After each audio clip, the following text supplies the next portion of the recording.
Hey, it's Stokely from Sauce on Delay.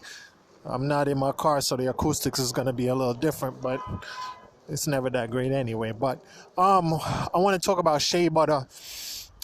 Everybody hears about shea butter. Shea butter comes from, I think, a tree named Paki.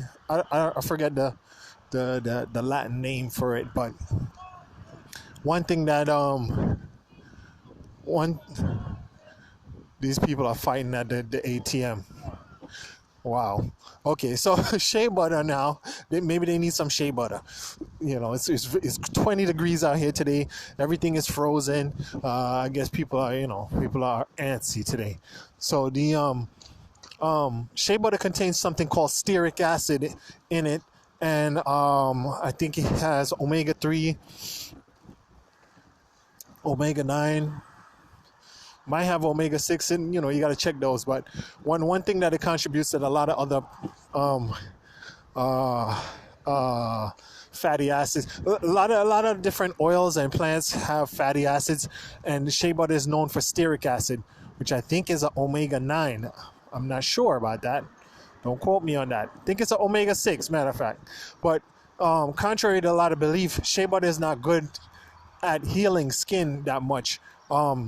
Sunflower seed oil is much better at skin healing than shea butter. But shea butter there's a big wave around it. Everybody's into it, and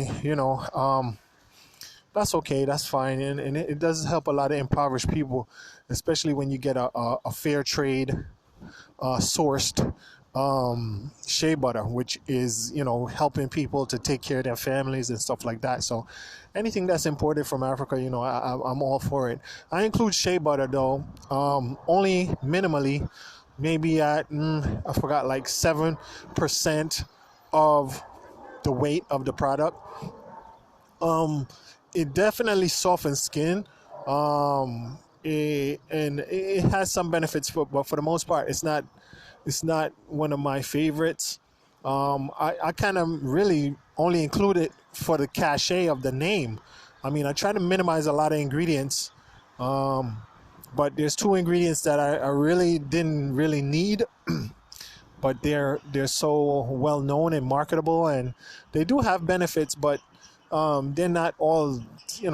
I mean, sunflower seed oil. I could just put sunflower seed oil in it and wax and the essential oils, and I'll be done. But and the black seed and the burdock and the taurine. I mean, but like coconut and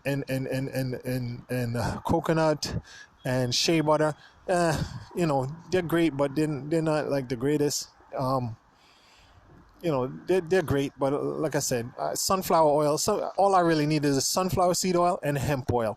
If I have hemp and sunflower seed oil, I'm done. But they all do different things.